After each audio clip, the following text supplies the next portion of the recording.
अच्छा जरा एक काम करो कि अगला से ये क्वेश्चन रीड करो, अगला शेष में करना चलो। Okay. For the deformation of a wire under tension, define stress, force per unit area.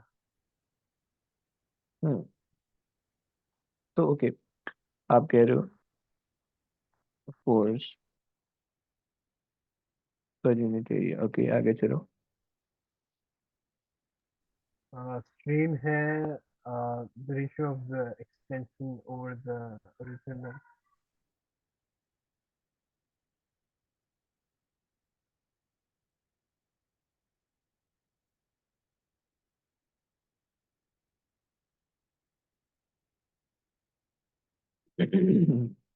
Okay आगे चलो। A wire is fixed at one end so that it hangs vertically. The wire is given an extension x by suspending a load F from its free end. The variation of F with x is shown in figure 3.1. The wire has a cross-section area of 9.4 times 10 power 1. Okay, and original length 2.5 meters. Describe how measurements can be taken to determine accurately the cross-section area of the wire. Okay, आप वैसे ना ये थोड़ा सा पहले वाले chapter से related है। तो खैर मैं बता देता हूँ, इसमें हम ये देखते हैं कि भाई हम सबसे पहले तो हमें इंस्ट्रूमेंट पता होना चाहिए क्रॉस सेक्शन एरिया के लिए। तो क्रॉस सेक्शन एरिया के लिए हम यूज़ करते हैं माइक्रोमीटर या वर्नियर कैलिपर, लेकिन इसने वैल्यू बहुत छोटी दी हुई है, तो हम माइक्रोमीटर यूज़ कर लेते हैं, राइट। तो यूज द डिजिटल, एनालॉग से नहीं आएगा, माइक्रोमीटर, सही है। To find the diameter of the wire, सही, and use it to calculate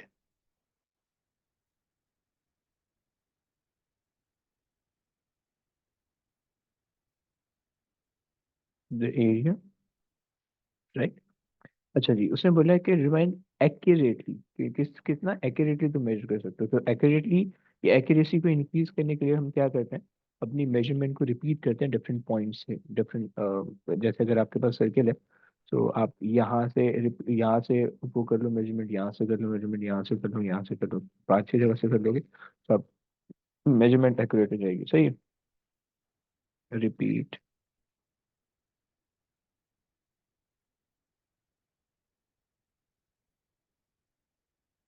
the measurement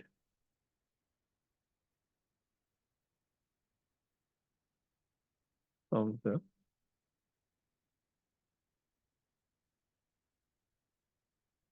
different cases to get the diameter and use the average value।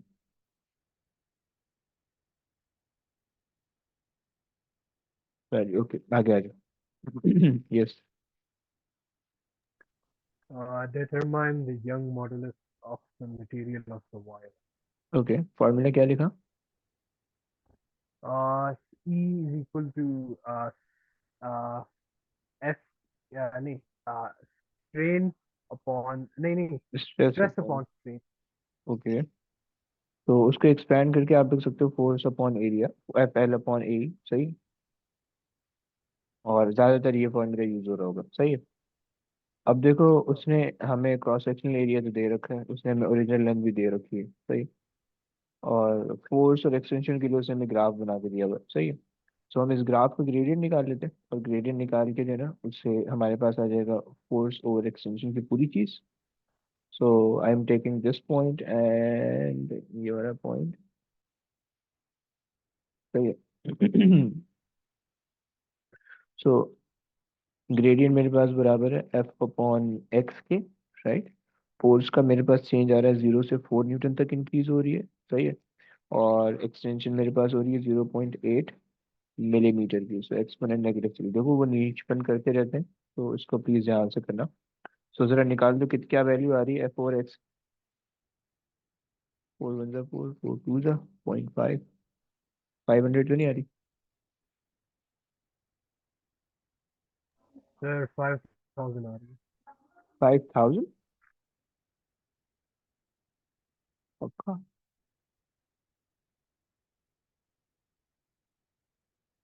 चलो सही है। सो अब आप F/A की जगह तो आपने 5000 रख लिया, राइट। और L आपके पास आ रहा है 2.5, और A आपके पास आ रहा है 9.4 एक्सपोनेंट -8। तो 9.4 एक्सपोनेंट -8, जरा निकालो कितना आता है।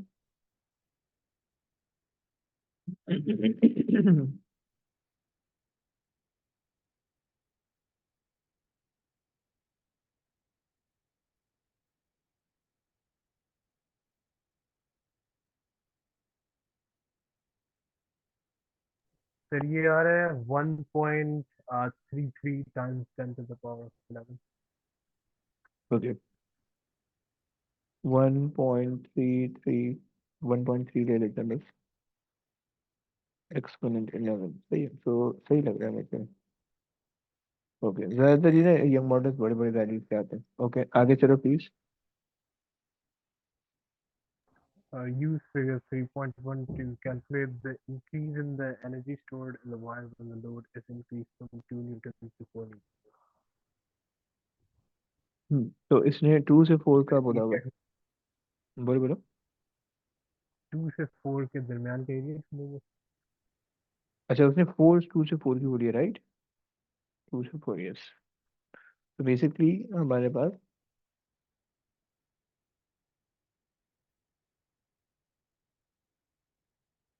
ये वाला एरिया आ जाएगा, सही। ये पूरा एरिया हमने निकालना है। ओके तो अगर हम निकालें इसको तो हमारे पास क्या हो जाएगा।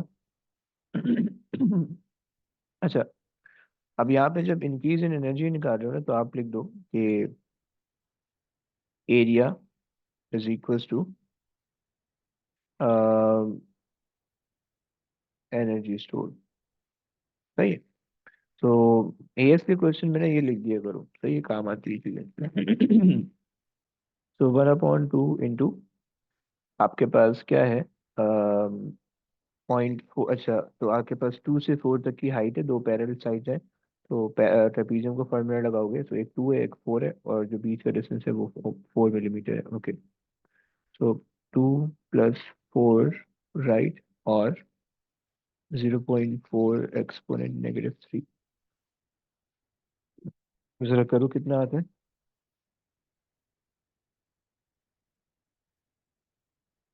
1.2 एक्सपोनेंट -3 ऐसा बन रहा है मेरा, तुम्हारा आ रहा है?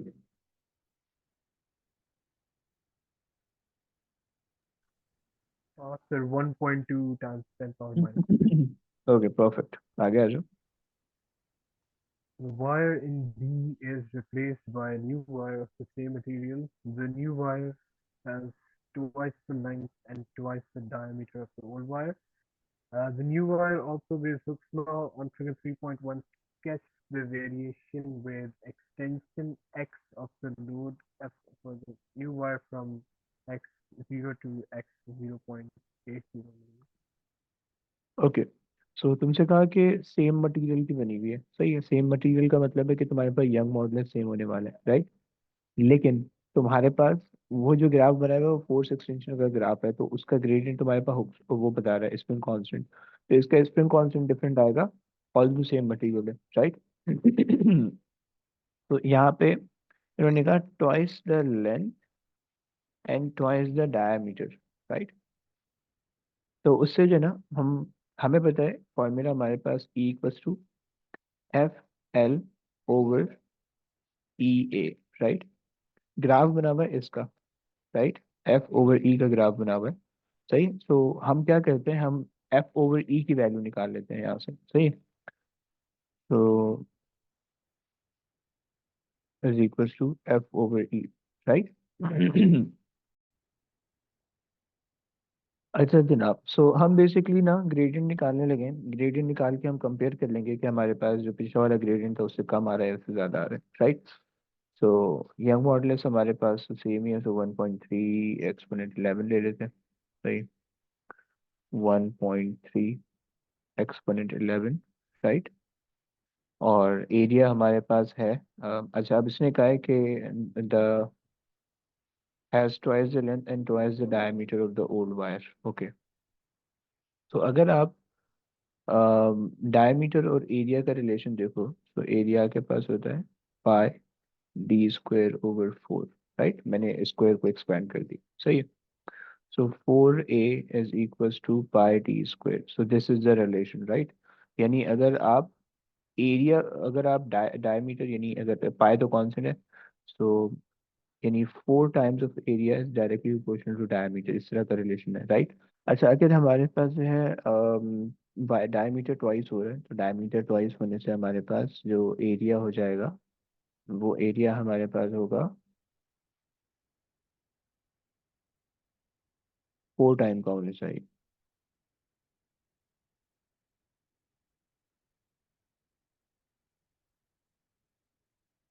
सही है, तो अगर मैं इसको 4 टाइम करूँ, सही है, तो मेरे पास जो है ना एरिया हो जाएगा 4 इंटू 9.4 एक्सपोनेंट -8, राइट। और डिवाइडेड बाय जो ओरिजिनल लेंथ, अगर मैंने उसको ट्वाइस कर दिया, तो मेरे पास जो है पता नहीं पिछली कितनी थी, 2.5 थी, तो ट्वाइस होके 5 हो जाएगी। सही है, तो ज़रा ये निकालो, इससे तुम्हारे पास एफ और ई कितना आता है।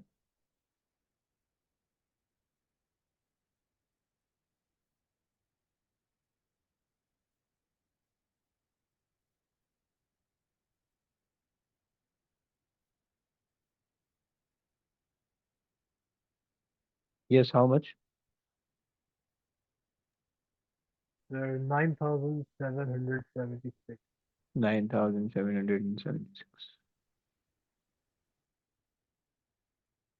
ओके, पिछली वाली जो वैल्यू आ रही थी वो आपके पास आ रही थी 5000, right.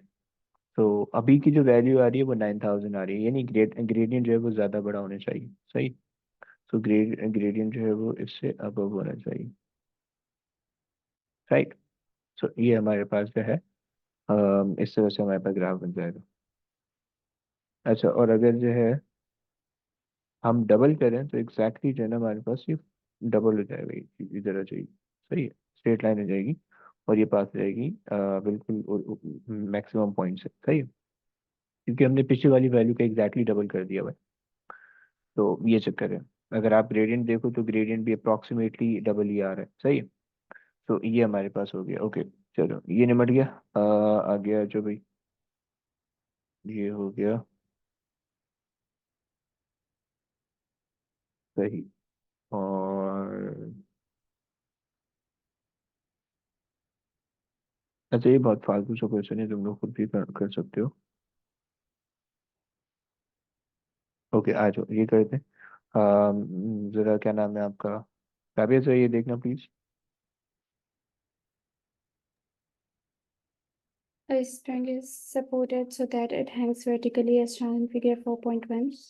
Different masses are attached to the lower end of the spring. The extension x of the spring is measured for each mass m. The variation with x of m is shown in figure 4.2. सही, अच्छा जी, आगे आ जाओ। State and explain whether the spring obeys Hooke's law. हम्म, अच्छा, Hooke's law के लिए हमारी क्या condition होती थी कि हमारे पास जो स्प्रिंग होनी चाहिए, जो ग्राफ अगर वो बन रहा है, तो ग्राफ हमारे पास स्ट्रेट लाइन हो और ओरिजिन से पास हो रहा हो, राइट। कोई बेंड ना हो। सही है, प्रोपोर्शनल, ये प्रोपोर्शनैलिटी का रिलेशन होना चाहिए था, यहाँ पे नहीं आ रहा। सही है, the graph not 89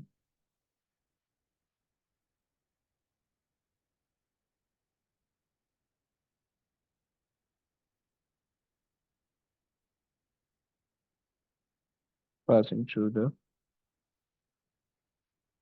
origin, right? आगे चलिए please. State the form of energy stored in the spring due to addition of the masses. Spring stretch होने वाली है, तो कौन सी एनर्जी स्टोर होगी? Elastic. Good, elastic potential energy. आगे चलो। Describe how to determine whether the extension of the spring is elastic. Okay, क्या क्या आइडिया है, मैंने बताया था क्लास में। ऐसे इलास्टिक इलास्टिक एक्सटेंशन होती क्या थी? इलास्टिक और प्लास्टिक चीजें, मैंने दो चीजें पढ़ी थी हमने, याद है? Yes, elastic temporary deformation होती थी, plastic में permanent. परफेक्ट। और ओके, तो अब हमें पता कैसे चलेगा कि टेम्परेरी डिफॉर्मेशन हो रही है, परमानेंट हो रही है?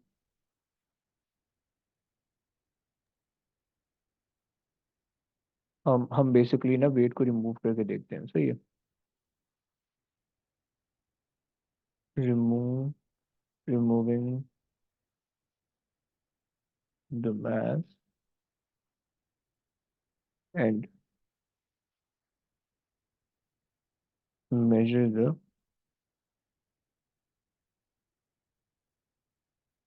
length of the string if it is equal to the original length,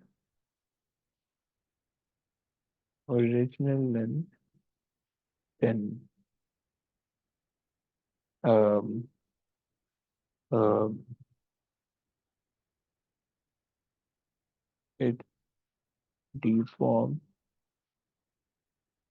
elastically। सही, इतना लंबा तुम्हें नहीं लिखना होगा, मैं सिर्फ तुम्हें पूरा सेंटेंस लिख के दिखाया ताकि तुम समझ पाओ। आगे चलो please. Calculate the work done on the spring as it is extended from x 40 millimeter to x 160 millimeter. Okay, तो इसका मतलब है कि वो यहाँ से यहाँ तक के लिए काम करवा रहे हैं आप, राइट? 120, राइट? 120 है ना?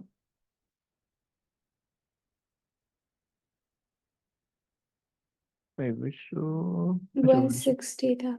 160 था। ओके।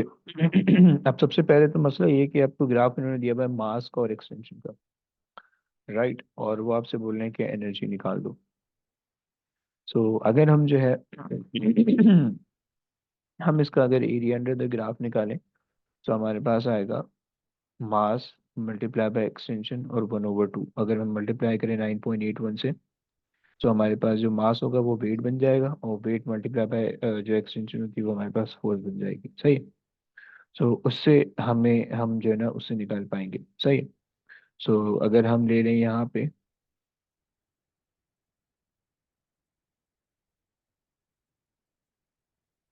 तो मेरे पास आ जाएगा 60 70। सो this is 70 and one one one one one 45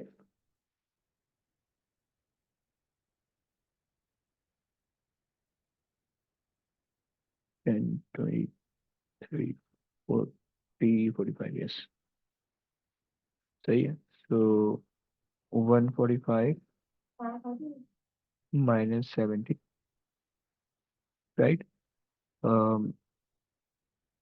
अच्छा सॉरी, गलत हो गया।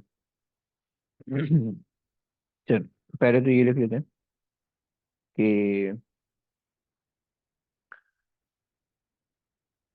एरिया इज इक्वल टू 1/2, सही है, L1 + L2 टाइम्स H, सही है। times 9.81, right? To get the area, to get the work, right? So 1/2 हमारे पास एक आ रहा है 145, सही है। एक आ रहा है हमारे पास 70, राइट। एच हमारे पास है, और इन दोनों को माइनस करोगे सो 120 एक्सपोनेंट -3, राइट।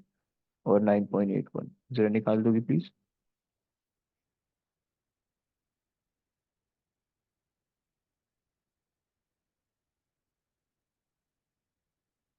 127. बस, कोई एक्सपेरिमेंट वगैरह नहीं है। 126.549. 126 ब्रो, इनका जो आ रहा है वो 0 पॉइंट, अच्छा एक मिनट, ग्राम है मास, ओके सही है। तो ये हो जाएगा 0.127, राइट। उनका मास ग्राम है, राइट। परफेक्ट। Yes. अच्छा, एक एक क्वेश्चन और करते हैं, फिर क्लास एंड करेंगे, सही है। तो आ जाओ, ये क्वेश्चन ट्राई कर लेते हैं। ये एक मिनट रुको यार, ये कैसे क्वेश्चन आना है। चलो ये कर लेते हैं। यस, अगला ग्रेड ट्राई करना। Okay, sir.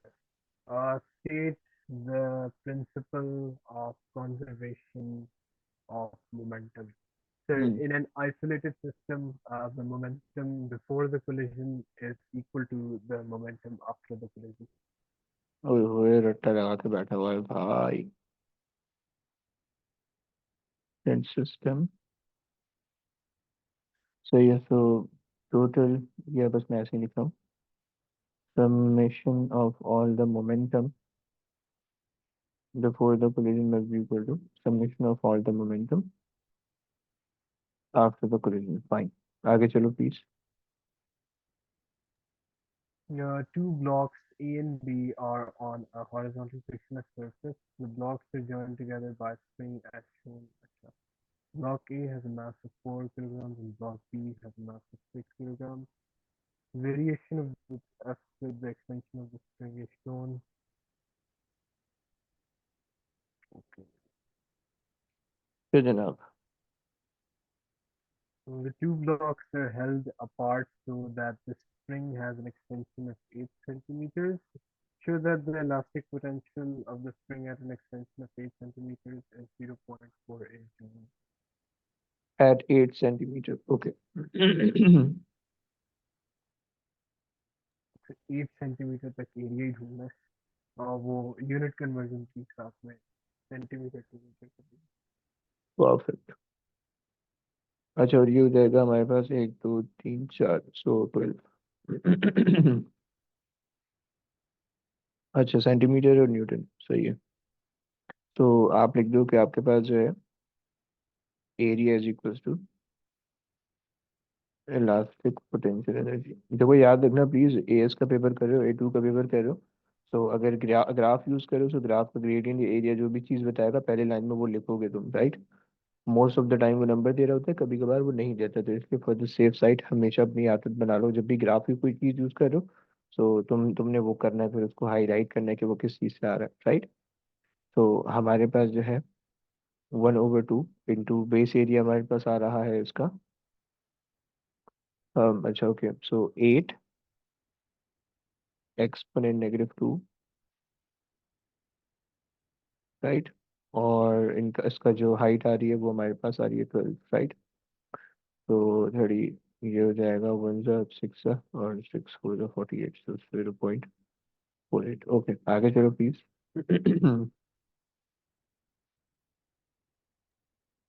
The blocks are released from rest at the same instant when the extension of the spring becomes zero. Block A has speed BA, block B has speed BB. For the instance when the extension of the spring becomes zero, use the conservation of momentum to show that kinetic energy of block A upon block B is 1.5. हम्म, क्या क्या इन्होंने masses दिए हुए? So दिए हुए हैं। Okay, so block A has a mass this much and B has a mass that much, okay. अच्छा जनाब, सो इन्होंने बोला law of conservation of momentum को यूज करना है, चलो कैसे यूज करें? before the collision or after the collision? Before the collision, before the collision इनकी speed given है या stationary है? अच्छा, इन्होंने बोला है कि the block are release from the rest at the same instant when the extension of the spring become zero. Block A has a speed this much and block B has a speed VB, right. So उन्होंने हमें ऐसा ये नहीं बताया हुआ कि हमारे पास जो है हाँ, हाँ, हाँ, सही है. सो इन्होंने ये बोला हुआ है कि हमारे पास इनिशियली जो है ना वो हम रेस्ट से स्टार्ट करें उसको. सही है. तो अगर हम रेस्ट मान के चलें तो बिफोर द कोलिजन तो हमारे पास जो है वो फिर रेस्ट आ जाएगी. आफ्टर द कोलिजन कब हटा होगा फिर. सही है. सो अगर हम law of conservation of momentum apply करें तो हमारे पास बिफोर द कोलिजन जो मोमेंटम हो गया जीरो है. आफ्टर द कोलिजन जो मोमेंटम होगा वो हमारे पास मोमेंटम ऑफ का पी होगा. तो ये P momentum of A plus momentum of B, right. So this is the law of conservation of momentum. So momentum of P हम कह देते हैं 4 टाइम्स वी ए उसकी वेलोसिटी, और मोमेंटम ऑफ बी हम कह देते हैं 6 टाइम्स उसकी velocity, right. Since they both are approaching toward each other or may be moving when the extension of the spring become zero A. Okay. So इनकी extension हमेशा opposite होने वाली है, सो इस वजह से हमारे पास ये आ जाएगा. So 4VA is equals to 6VB, or we can further simplify this as VA equals to 3 यानी 1.5 VB, right? So ये तो मेरे पास आ गया. अच्छा जनाब, अब उसके बाद जो है अगर हम काइनेटिक एनर्जी निकालें,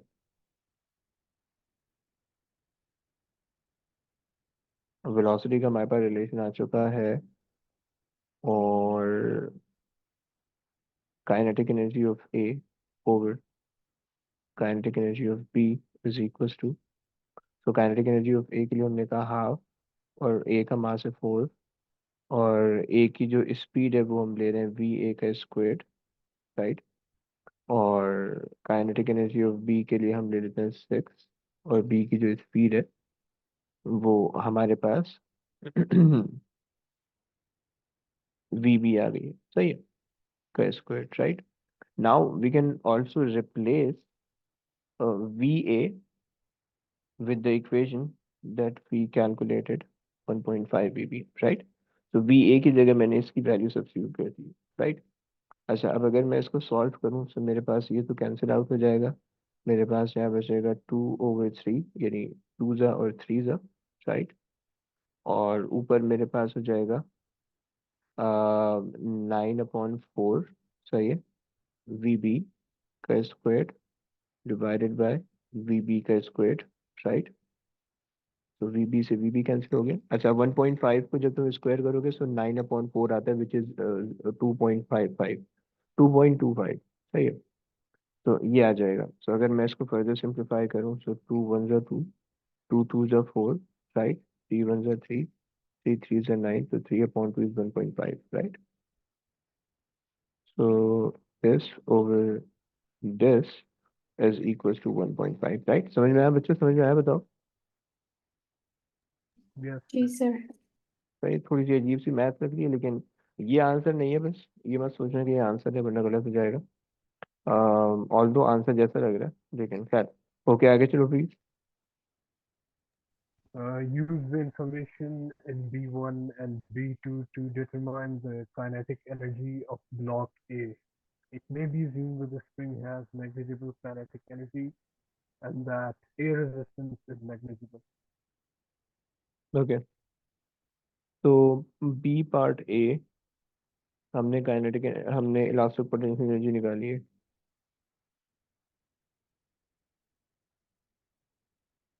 ओके. और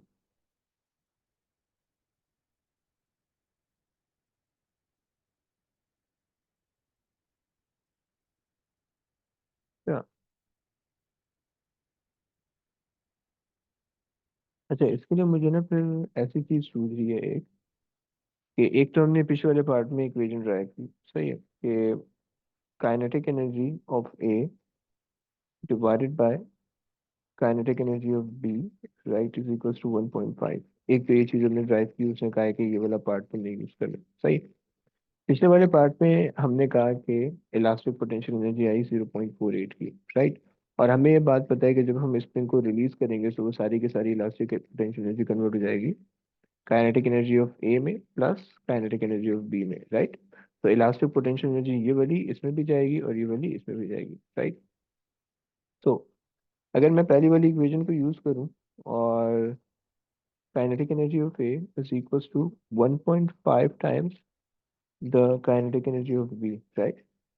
तो और फिर मैं इसको वहां पे जाके सब्स्टिट्यूट करूँ, सही है। I know that the value of kinetic energy of A, so उसकी जगह पे मैंने रख दिया 1.5 times the kinetic energy of B plus kinetic energy of B, right, is equal to 0.48, right.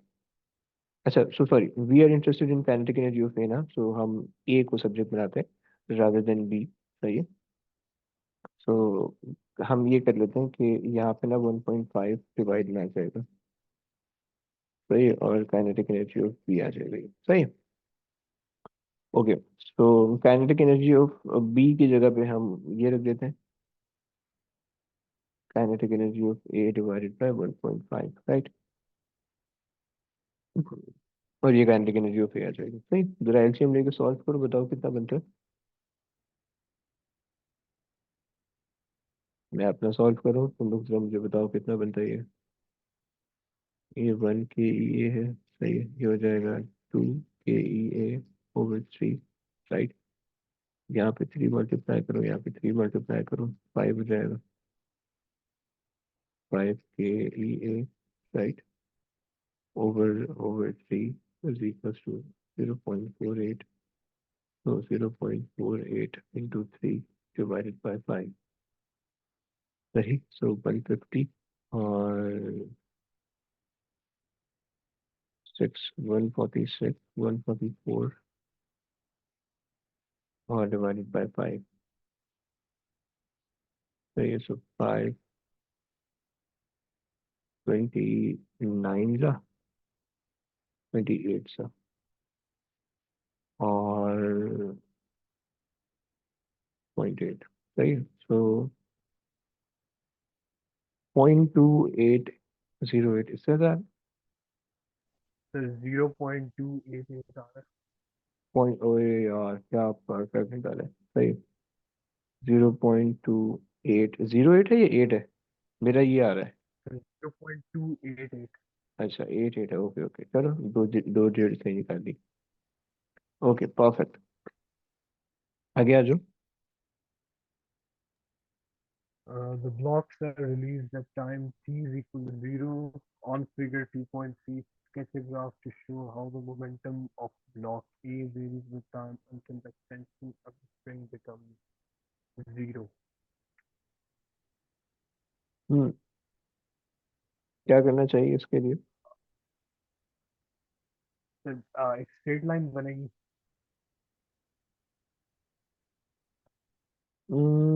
आप कह रहे हो कि स्ट्रेट लाइन बननी चाहिए। अच्छा, अच्छा, अगर आप देखो तो इन्होंने कहा है कि the momentum of the block A varies until, अच्छा इनिशियली तो उसका मोमेंटम जो है वो हमारे पास क्या है, 0 है, सही है, क्योंकि इनिशियली वो रेस्ट से उसको छोड़ रहा है, राइट। अच्छा जनाब, चलो हमने ये सोच लिया। फिर उसके बाद हमारे पास क्या हो रहा है कि हमारे पास यहाँ से तो स्टार्ट होना चाहिए ग्राफ, सही है। और आप कह रहे हो कि अगर मैं स्ट्रेट लाइन बनाऊं,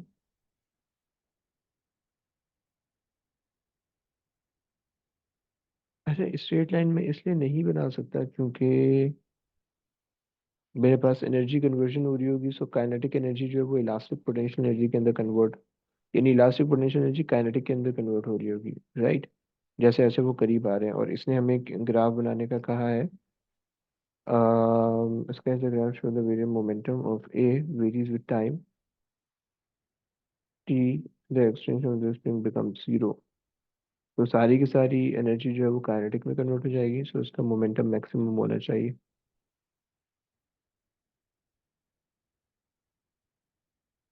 है नहीं नहीं, अगर स्ट्रेट लाइन तो हमारे पास तब बनती है कि जब हमारे पास force momentum divided by time, तो हमारे पास फोर्स आ रही है, और फोर्स यहाँ पे अगर आप देखो तो इलास्टिक पोटेंशियल एनर्जी या इलास्टिक स्ट्रेन, आपके पास ये टेंशन जो है वो आपके पास फोर्स के तौर पे एक्ट कर रही होगी। और इन्होंने जो स्पीड दी हुई है, speed is not constant, speed is changing, right? So from the rest, at the instant when the extension of the spring becomes zero, so extension of the spring जब zero होगी, so maximum speed होगी, but acceleration decreasing होगी because वो spring के अंदर की force खत्म हो रही है. So we can say that the graph will look like this maybe.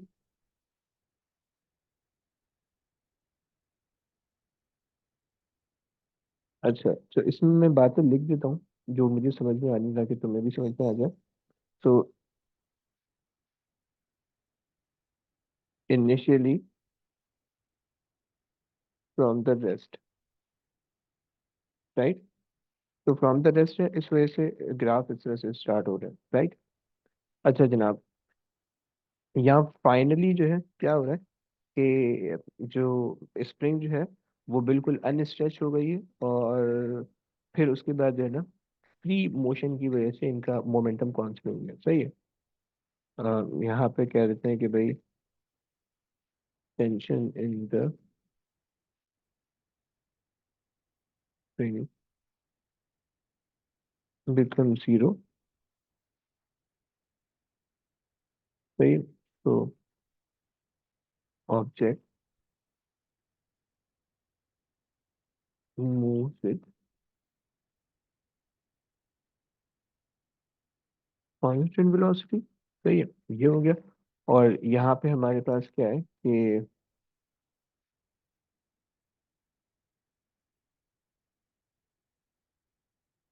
tension in the spring decreasing, सही है, टेंशन डिक्रीज हो रही है, तो उसकी वजह से तो एक्सेलरेशन डिक्रीज होगी.